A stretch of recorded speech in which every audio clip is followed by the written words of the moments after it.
जय जगन्नाथ। जय जगन्नाथ। मते 10-15 दिन है आज की भोक नहीं, शोक नहीं, निद ना, भारी भय भी लगुच। कहीं भय लगुच मु कहूँ कहीं कहले ये आमर जो 26/5/2026 मसीहा मे रु एप्रिल 2 तारीख भितर अर्थात भूल कही आपंकर मे रु जून 2 तारीख भितर कलिजुग शेष हो 7 दिन 7 राति अंधार हो कथाटा आज की 15 दिन 20 दिन हम मुझे शुणिली मत एत डर मार्च मत भोक होनी कि शोष होनी किए साधु सन्त किए जब अच्छा उद्धार कले भल हाँ कहीं मोर भारी डर मोर कहीं भारी डर ना आमर आम हेलु मेहनत परिवार आम सब खटिकी खाइला वाला मो बाप मो जेज ता बोपा ता जेज आम 14 पुरुष कहले आम वंश जो उत्पत्ति होगी खटिकी खाइबाटा आम धर्म कहीं मुझे कथा कहूँ आपंकर भगवान कृष्ण कौ जातिर हूँ मुझे कथा कहूनी मोर कहबार उद्देश्य भगवान गोपपुर थे माने बढ़िले जाई गोपपुर जन्म हेले मथुरा माने गोपपुरटा हूँ गोपाल बस्ती तो आम से बसी कि नुह से कथा भी मुझे कि आम वंशधर से बसी मुझे किंतु डर प्रबल रोच कहीं डर रोच ना विदेश में आमर किसी आत्मीय स्वजन अच्छा पुणी जदि डर कथा कहे भगवान श्रीकृष्ण स्वयं भगवान श्रीकृष्ण मु कर्म कथा कहूली भगवान श्रीकृष्ण जदि नंद घरे जा बढ़िले मथुरा जन्म हेले वसुदेव आपणकर देवकी जन्मित माता बोली से माता भगवान किए पिता किए कहवाई आम ज्ञानी मानकर आम जो मैंने ज्ञानी अच्छा हिसाब से बोधे मुझे भावुँ 30टा खंडे जन्म नहीं आसिले पाइबे कि नहीं सन्देह कहीं से कथा स्पष्ट गीता भागवत कहुई भगवान जन्म मृत्यु बाबद सब कहुई मैंने ताकू तो पढ़ार ना आम कौटू पोथी पाइले कौ पोथी कौन लेखा था आम अंक कषुचे साल अंक मिलूचे साल अंक मिलकर यही डेट उपर या हम बोली ज्ञानी समाज जी अच्छा से कहते दीदी जन ज्ञानी कहते ना कहनी मुझे दीदी जन को भी फोन काली लगे आज हूँ 24 तारीख गत काल 23 तारीख मुझे गोटे दिन में बैठ मुझे 5-6 खंडे करे स्टक रखे आम से सान भाई भुवनेश्वर अच्छा सी छाड़ती डेटा निर्धारित डेट उपर न पड़ पारे कि डेट जो डेट्रे मुझे कहूँ से डेट्र कथा मुझे कहूँ गत काली फोन लगे कई उठेले किंतु जी ठीक लोक सी उठेले जी ठीक लोक से भाई लोक जी कही कथा भाई लोक बहुत उच्चकोटीर लोक सी कि फोन उठेले मो सहित कथा माने अव्यवस्था भितर कहीं 3टा 3:30 कथा मुझे ना खोलि ना किंतु भगवान श्रीकृष्ण जितेबाला आपणकर बढ़िले जाकि कौटी गोपपुर जन्म हेले मथुरा सी कर्म करुले कौन कर्म करुले समस्ते जानते गाई चरौले आधा नंदर कौन किसी अभाव थिला सी माने आयर नंद कोले गोविंद माने एत उत्सव कले एत दान ध्यान कले एत ये कले केते सत माने धेनु दान देले से हिसाब मु जानी तो मो पढ़ा कम मूल कही भगवान श्रीकृष्ण कौन गाई चरे जाते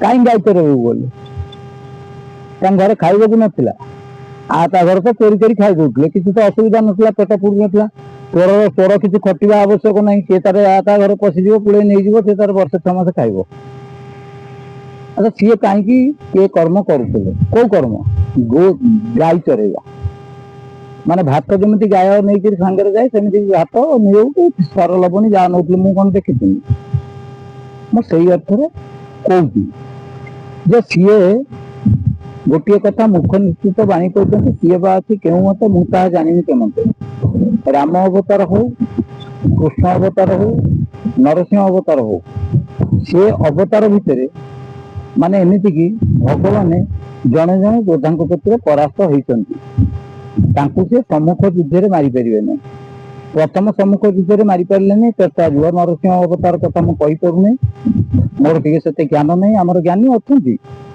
ଆମ ଟ୍ରାକରେ ଜ୍ଞାନୀ ଅଛନ୍ତି, ଅଜ୍ଞାନୀ ବି ଅଛନ୍ତି, କିନ୍ତୁ ସିଏ ନରସିଂହ ଅବତାରରେ କଣ ମୁରାସୁରକୁ ମାରିଥିଲେ ନା କଣ କି କଣ ମାରିଥିଲେ ମୁଁ ଜାଣିନି, ସଠିକ ଜାଣିନି। ଆପଣମାନେ ଯିଏ ଶାସ୍ତ୍ର ପଢିଥିବେ ଜାଣିବେ। ଆମ ଭିଡିଓ ତ ସମସ୍ତେ ଦେଖିବେନି ନା, ଆମ ଭିଡିଓ ସମସ୍ତେ ଦେଖିବେନି। ସେଥିପାଇଁ ମୋର କହିବାର କଥା, ଯଦି ରାମ ଭଗବାନ ବାଳିକି ପଛପଟୁ କର ମାରିଲେ, ସମ୍ମୁଖ ଯୁଦ୍ଧରେ ବାଳିକି ପାରିନଥାନ୍ତେ। କୃଷ୍ଣ ଭଗବାନ ଗୋଡେଇଥିଲା କିଏ କାଳ ଜବନ ନା କଣ ଗୋଡେଇଥିଲା, ସିଏ ଆପଣଙ୍କର ମୁଚକୁଣ୍ଡ ଋଷି ଶୋଇଥିଲା, ସିଏ ତାର ଯୁଦ୍ଧ କରି କରିକିରି ହତାଶ ହେଇଥିଲା, ବର ମାଗିକିରି ପ୍ରଭୁଙ୍କଠୁ ନେଇଥିଲା, ସେ ଶୋଇବ, ତା ନିଦକୁ ଯିଏ ଭାଙ୍ଗିବ ସିଏ ଅନେଇ ଦେଲେ ଭସ୍ମ ହେଇଯିବ। ଏ କଥା ଜାଣିଥିବେ, ଶାସ୍ତ୍ର ପ୍ରମାଣ କଥା। ଆଚ୍ଛା, ସିଏ ଭଗବାନ ତାକୁ ପାରିଲେନି, ଦୌଡ଼ିକିରି ଯାଇକିରି ମାୟା ବିସ୍ତାର କରିକିରି ଲୁଚିଗଲେ, ଲୁଚିକିରି ତାଙ୍କରି ଉତ୍ତରୀୟ ଟେକି ସେ ମୁଚକୁଣ୍ଡ ଋଷି ଉପରେ ଘୋରିଲେ। ଘୋରେଇଲା ପରେ ମୁଚକୁଣ୍ଡ ଋଷି ଯେତେବେଳେ ଉଠିଲେ, ଇଏ ଯାଇକିରି ଗୋଇଠେଇ ମାରିଲା, କିଏ ଗୋଇଠେଇ ମାରିଲା କି ବିଧେଇ ମାରିଲା କଣ ଆମେ ଦେଖିଥିଲେ? ଆମେ ନ ଦେଖିଲେ ବି ସବୁ ବିଶ୍ୱାସ କରିବାକୁ ପଡିବ। ସନାତନ ଧର୍ମର ମୂଳ କଥା ହେଲା ବିଶ୍ୱାସ କରିବାକୁ ପଡିବ। କାଷ୍ଠ ପାଷାଣ କରୁଣ ସକଳ ଗୋଟେ ନାରାୟଣ। ଡେଣୁଆ ପୂଜା କରିକି ମତେ 55-56 ବର୍ଷ ହେଲା। ଡେଣୁଆ ଯୋଉଥିରେ ହେଂସ ବୁଣା ଯାଏ, ଆମମାନଙ୍କ ଘରେ ସବୁ, ଆମର ଯୋଉ ଘରେ ଆମେ ତ ମାନେ ଆମେ ସେ ଆରିଷ୍ଟୋକାଷ୍ଟ ଫ୍ୟାମିଲି ନୁହଁ, ଆମର ସବୁ ଖଟଣୀ ଫ୍ୟାମିଲି। ଆମର ସେ ଡେଣୁଆ ଦେହରେ ବାଣୀ କାଟିବେ, ଝୋଟକୁ ଆଣିକିରି ବାଣୀ କାଟିକିରି ତାକୁ ଇଏ କରିକିରି ହେଂସ ବୁଣିବେ। ଯିଏ ଉନ୍ନତ ଧରଣ ବୁଦ୍ଧି ଯାହାର ଥିବ, ଇଞ୍ଜିନିୟର ବୁଦ୍ଧି ବର୍ତ୍ତମାନ ସମାଜର, ସିଏ ସପ ବୁଣିବେ, ଇଏ ସବୁ ବୁଣା ଚାଲେ। ଆଚ୍ଛା, ତାକୁ ଯେତେବେଳେ କରୁଥିଲେ ସେଇ ଡେଣୁଆ ଗୁଡାକ ନେଇକିରି ତାକୁ ଧୋଇ ଯାଇକିରି, ସେତେବେଳେ କପଡା ସର୍ଟ ଥିଲା, କନା ଧଡ଼ି ଯୋଉ ଶାଢୀ ଚିରି ଯାଇଥିବ ତାକୁ ଆଉ ଜଣେ ସ୍ତ୍ରୀ ଲୋକ ପିନ୍ଧି ପାରିବନି, ଅର୍ଥାତ ମୋ ମା ପିନ୍ଧି ପାରିବନି, କି ଭଉଣୀ ପିନ୍ଧି ପାରିବନି, କି ସ୍ତ୍ରୀ ପିନ୍ଧି ପାରିବନି। ସେତେବେଳେ କଣ ମୋର ସ୍ତ୍ରୀ ଥିଲା କି? ମୁଁ ତ ବାହା ହେଇନଥିଲି ନା, ଛୁଆଟେ ହେଇଥିଲି। ତାକୁ ଡେଣୁଆ ଦେହରେ ଗୁରେଇକିରି, ତାକୁ ଗୋଟେ ପିଢାକୁ ଧୋଇକିରି ତା ଉପରେ ରଖି କଳସଟିଏ ବସେଇ ତାକୁ ସେଠି ଗୁଆ ଫୁଆ ଭଲ ମନ୍ଦ ଆଉ କଣ ଦିଅନ୍ତି। ମୋ ବୋଉକୁ ପଚାରିଲେ କହିବ, ମୋ ବୋଉ ବୁଧବାର ଓଷା ଆମ ଘରେ କରୁଥିଲା, ବୁଝିଲେ କି? ତାକୁ ରଖିକିରି ପୂଜା କରନ୍ତି। 5 ପାଳି ଓଷାଟା ହୁଏ, ବୁଦ୍ଧି ଭବନ ଓଷା କୁହନ୍ତି। ସେ ବହି ବି ମୁଁ ପଢିଛି, କାରଣ ମୋ ବୋଉ ମୂର୍ଖ, ଆମ ଘରେ ଯିଏ ଥିଲେ ସିଏ ବି ସବୁ, ଆମ ଯୋଉ ଭାଇ ଫାଇ ଭଉଣୀ ଫଉଣୀ ସବୁ ମୂର୍ଖ। ମୁଁ ଟିକେ ବେଶୀ ପଣ୍ଡିତ, ମୁଁ 3.5 ପଢି ଦେଇଛି ନା, ତେଣୁ ମୁଁ ସେ ବହି ପଢେ। 5 ଅଧ୍ୟାୟ ବହି, ବୁଦ୍ଧି ଭବନ ଓଷା ମୁଁ ପଢେ। ଉଷୁନା ଚାଉଳ ଭୋଗ ଦିଆଯାଏ 4 ପାଳି କି 3 ପାଳି ମୋର ମନେ ପଡୁନି। ଆରମ୍ଭରେ ବୋଧେ ଦିଆଯାଏ ଅରୁଆ ଚାଉଳ ଭଜା, ଲାଷ୍ଟରେ ବୋଧେ ଦିଆଯାଏ ଅରୁଆ ଚାଉଳ ଭଜା। ମଝି 3 ଦିନ ଯାକ ଦିଆଯାଏ ଆପଣଙ୍କର 3 ପାଳି ଯାକ ଉଷୁନା ଚାଉଳ ଭଜା। କିନ୍ତୁ ମୋର ମନେ ଅଛି, ମୁଁ ଟିକେ ସଠିକ କଥା କହିପାରୁନି, ମୋ ବୋଉକୁ ପଚାରିଲେ ମୁଁ କହିଦେବି। ଯୋଉମାନେ ଇଏ କରିଥିବେ ଜାଣିବେ। ଆମର ତ ଜିଦି ମାଇଦା ହବାର ନାହିଁ, କି ଆମର ଏଠି ଫୁଲାର ଲୋକ ସମ୍ପର୍କ ଭଲ ମନ୍ଦ କିଛି ଆବଶ୍ୟକତା ନାହିଁ। ମୁଁ ସେଇ କଥାଟା କହୁଛି। ମୋର କହିବାର ମୁଖ୍ୟ ଉଦ୍ଦେଶ୍ୟ, ଭଗବାନ ଶ୍ରୀକୃଷ୍ଣ ଯଦି ମୁଚୁକୁଣ୍ଡ ଋଷି ମାଧ୍ୟମରେ ସେ କଣ କାଳଜବନକୁ ମରେଇଲେ, ରାମ ଭଗବାନ ସମ୍ମୁଖ ଯୁଦ୍ଧରେ ଲଢିକିରି ପାରିଲେନି। ତମର ଏମିତି କି ଶକ୍ତି ଅଛି ଯେ ତମେ କହୁଛ ଏଇ ଡେଟ୍ରେ ଏଇଆ ହେଇଯିବ, ସୃଷ୍ଟି ଧ୍ୱଂସ ହେଇଯିବ? ସୃଷ୍ଟି କଣ ତମେ ତିଆରି କରିଥିଲ? ତମ ବଂଶ ପରମ୍ପରା କଣ? ଯୋଉମାନେ କହୁଛ ସୃଷ୍ଟି ଧ୍ୱଂସ ଏଇ ଡେଟ୍ରେ ହେଇଯିବ, ତମ ପରମ୍ପରା କଣ? ସୃଷ୍ଟି ଧ୍ୱଂସ ବାବଦରେ ଅଚ୍ୟୁତାନନ୍ଦ ମହାପୁରୁଷ ମାଳିକା ଲେଖିଛନ୍ତି। ଅଚ୍ୟୁତାନନ୍ଦ ମହାପୁରୁଷ ମାଳିକା ବାବଦରେ କହିବାର କ୍ଷମତା କାହାର ଅଛି? ଯୋଉମାନେ ଅଚ୍ୟୁତାନନ୍ଦ ମହାପୁରୁଷକୁ ଦୈନନ୍ଦିନ ରାତି ପାଇଲେ ଶୟନେ ସପନେ ଜାଗରଣେ ଯିଏ ଅଚ୍ୟୁତାନନ୍ଦ ମହାପୁରୁଷଙ୍କୁ ଧ୍ୟାନ କରୁଛନ୍ତି, ଚେତନ କରୁଛନ୍ତି, ଚିନ୍ତନ କରୁଛନ୍ତି, ସିଏ କହିବେ। ସିଏ ନ କହିକି ଆମେ କେମିତି କହିଦେବା? ସିଏ କଣ ଲେଖିଥିଲେ? ତ ପ୍ରଥମ ଲେଖା ପରା ଥିଲା ଶିଳାଲିପି, ପଥର ଦିହରେ ଲେଖା ହଉଥିଲା। ସେଥିପାଇଁ ଅଚ୍ୟୁତାନନ୍ଦ ମହାପୁରୁଷ ଗୋଟେ ଜାଗାରେ କହିଛନ୍ତି ତାଙ୍କର ପଦରେ, ପାଷାଣର ଗାର ଅଟେ। ପାଷାଣ ଗାର ମାନେ ପାଷାଣରେ ଲେଖା ହେଇଛି। ପାଷାଣ ଲେଖା ଲିଭିବ ନାହିଁ, ଅର୍ଥାତ ପଥରରେ ଯୋଉ ଖୋଦିତ ହେଇକି ଲେଖା ହେଇଥାଏ ଲିଭେ ନା। ତାପରେ ଆସିଲା ତମ୍ଭା ପୋଥି, ତମ୍ଭା ପଟା ଆପଣଙ୍କର ପତଳା ଚଦର, ତା ଦେହରେ ଟିପ୍ପଣୀ କରାଗଲା, ସିଏ ବି ଲିଭିବନି। ତାକୁ ଘଷି ଘଷି ଦେଇକିରି ସିନ୍ଦୁର ଫିନ୍ଦୁର ଭଲ ମନ୍ଦ କଣ ମାରିଦେବେ, ସ୍ପଷ୍ଟ ଅକ୍ଷର ପଳେଇ ଆସିବ। ତମେ ତାପରେ ଆସିଲା ତାଳପତ୍ର ପୋଥି। ତାଳପତ୍ର ପୋଥି କେତେ ମସିହାରେ ଆସିଲା ଟିକେ କହିବେ କି ମତେ? ଯେ ଭିଡିଓ ଦେଖୁଥିବେ ମତେ ପଚାରିବେ। ମୁଁ ଏ ଭିଡିଓଟା କେବଳ ମାନେ ପ୍ରସିଦ୍ଧ ଜ୍ଞାନୀ ଆଉ ବିଶୁଦ୍ଧ ଜ୍ଞାନୀଙ୍କ ମାନଙ୍କ ପାଇଁ ମୁଁ ଆଜି ଏ କଥାଟା କହୁଛି। ତମ୍ବା ପତ୍ର କଟା ହଉ କି ତାଳପତ୍ର ପୋଥି ହଉ, ସେ ଅକ୍ଷର ସ୍ପଷ୍ଟ କେମିତି ହବ ଜାଣିଛନ୍ତି? କହିପାରିବେନି। ଆମ ଘରକୁ ଯୋଉଠି ଆସେ ତାଳପତ୍ର ପୋଥିରେ, ଆମର ଏଇ ଯୋଉ ତାଳପତ୍ର ଦିହରେ ଆମର ପୋଷ୍ଟି ତିଆରି ହେଇଥାଏ, ତାକୁ ସିନ୍ଦୁର ମାରିକିରି ସେ ଅକ୍ଷର ସ୍ପଷ୍ଟ କରିବେ। 40 ଯିଏ ହେଇଥିବ ସେ 40 ଚଷମା ଲଗେଇବେ, ଲାଷ୍ଟକୁ ଗୋଟେ ଜବ କାଚ ଆଣିବେ, जप काच आनिकी अक्षर बड़ बड़ कर देखिए। अच्छा तमें एमती कि पोथी पाइगल से पोथी जोड़ तुम प्रमाण पत्र पाई अंक कषि देकर कहीदेल 2026 मसीहा 26 तारीख मे मास रु जून मास 2 तारीख भितर सृष्टि ध्वंस हो 7 दिन 7 रात अंधार हो।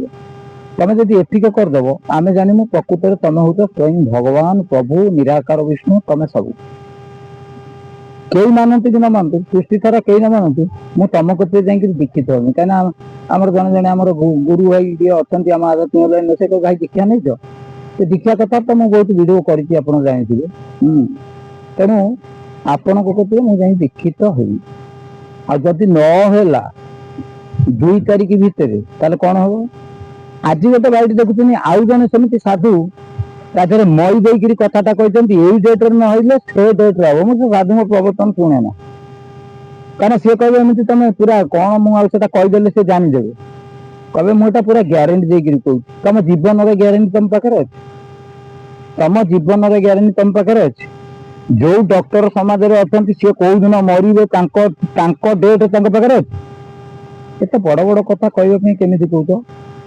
अच्युतानंद महापुरुष एड़े बड़ ज्ञानी मानी होकरी अच्युत गोलखनाथ साक्षात विष्णु स्वरूप कलिजुग विहरती अष्टभुज प्रकाशन ताकू बरং भक्त लिखती भक्त लिखिले भी विग्रह कौ प्रकार पूजा पाँच विग्रह कौ प्रकार पूजा पाँच जो मैंने नेमाल जाऊे देखुवे अच्युत गोलखनाथ साक्षात विष्णु स्वरूप कलिजुग विहरती अष्टभुज प्रकाशित से निजक कहते दीनहीन पामर अखिंजन तुम एमती कि शक्ति पाई जाए पूरा डेट अंक कषिकी कहीदौच जदि नहला जदि तुम डेट नहला कौन हम तमें कौन कहल तुम मुह हूँ गालुआ मुह आमर गोटे कथा अच्छी से आम माँ भूमि के आगे पलैज माने आड़ को पलैज दांतरी हसवा कांदा सामान हसिले ही कांदिले ही सचेतन हुआ